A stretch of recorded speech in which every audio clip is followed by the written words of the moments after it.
लोगों को लगता था कि पिछले 10-12 दिन से चौधरी बरादरान बैठकर लूडो खेल रहे हैं, उनके कॉन्सेप्ट जरूर क्लियर हुए हैं और उन्हें कल की रात नींद नहीं आई। नाज़रीन किराम, आज वो दिन आ चुका है जिस दिन ने पाकिस्तान की सियासत की समत तय करनी है। लेकिन इस दिन के शुरू होने से पहले ही रात गए, बल्कि आधी रात तक नून लीग को जो सरप्राइजेस मिले हैं और चौधरी परवेज इलाही ने जो मंजी ठोक के रख दी है नून लीग की, और जिस तरह से धड़ाधड़ इस्तीफों की लाइन लगी है, इस वक्त मुकम्मल तौर पर नून लीग की नंबर गेम दबड़दूस होकर रह गई है और अभी ये सिलसिला जारियो सारी है। लेकिन मामला यहां तक नहीं है। ये सब कुछ देखते हुए फ्रस्ट्रेशन भी बढ़ी है। ये सब कुछ देखते हुए रात गए बड़ा क्रैकडाउन और छापों की कोशिश भी की गई है और एक बहुत बड़ी जंग का आगाज करने का मंसूबा बना लिया गया है।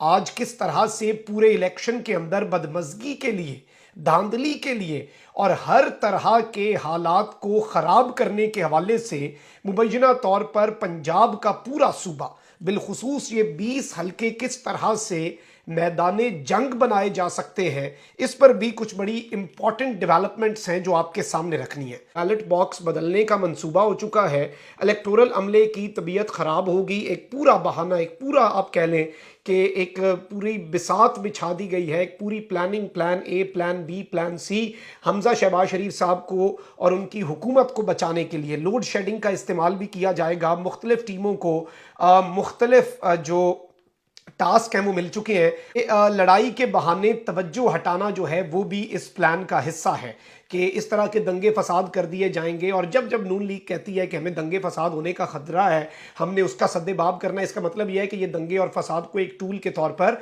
इस्तेमाल करना चाहते हैं।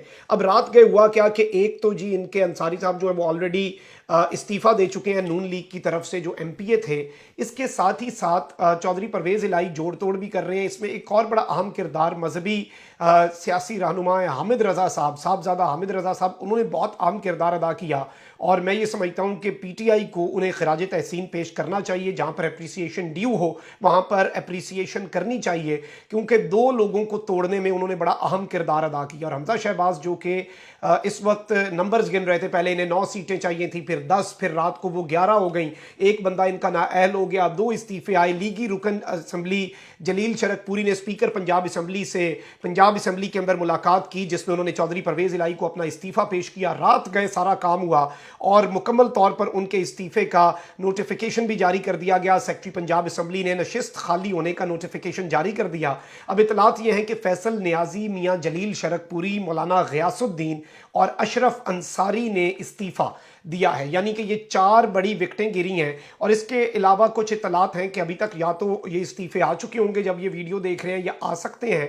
इसमें 2 अकलियती एमपीएस का जिक्र भी हो रहा है। अच्छा, ये अकलियती एमपीएस का मामला बड़ा दिलचस्प होगा, क्योंकि अकलियती पे तो ऑब्वियसली वही सीट्स फिर से, जैसे 5 सीटें पीटीआई को वापस मिल गई अकलियती अरकान की, ये इन्हें भी वापस मिल सकती हैं। तो इसलिए हो सकता है इनका इस्तीफा 21 तारीख को आए, या फिर ये वोटिंग में हिस्सा ही ना लें। ये पीटीआई को वोट नहीं कर सकते, लेकिन वोटिंग से ये रिफ्रेन तो कर सकते हैं। ये भी एक बहुत बड़ा, मैं समझता हूं कि धचका होगा। और ऑब्वियसली जो नाम सामने आ रहे हैं उनमें बहुत बड़े बड़े नाम भी हैं, और साहबजादा हामिद रजा ने 2 सीटें अरेंज की हैं। और इतलात ये हैं कि आज के दिन में हमजा शहबाज शरीफ साहब, जिन्हें 9 सीटें चाहिए थी, अब उन्हें तकरीबन 12 to 14 सीट्स चाहिए होंगी जीतने के लिए। It all depends on the scenario. और अगर आपको लगता है कि यही लोग हैं इस्तीफे देने वाले, यही पूरा मामला है, तो इवन इसमें कुछ इतलात ये आ रही हैं कि ये इस्तेमाल कर सकते हैं कुछ पीटीआई के लोगों से इस्तीफे दिलवाने की कोशिश जो है वो रात गए हर तरह के हीले बहाने से की जा सकती है। और ये भी एक पॉलिटिकल मूव हो सकता है कि जैसे को तैसा, तो टिट फॉर टैट का जो मंसूबा है वो भी इस वक्त गेम चल रही है। लेकिन अब इतलात यही है कि हमजा शहबाज शरीफ साहब को तकरीबन 12 से 14 सीटें चाहिए होंगी। जो ये उल्टे भी लटक जाए ना, तो फिर इनके लिए नामुमकिन है। या तो फिर आप लोगों को कहें कि घर बैठे एवं क्यों निकल रहे हैं, क्यों मुल्क का पैसा बर्बाद कर रहे हैं, कह दें कि हमजा जीत गया और खुद बता दें कितने वोट हैं और हमजा के सारे उम्मीदवार जीत गए। तो ऐसे ही करना है तो कर लें, वरना तुक नहीं बनती।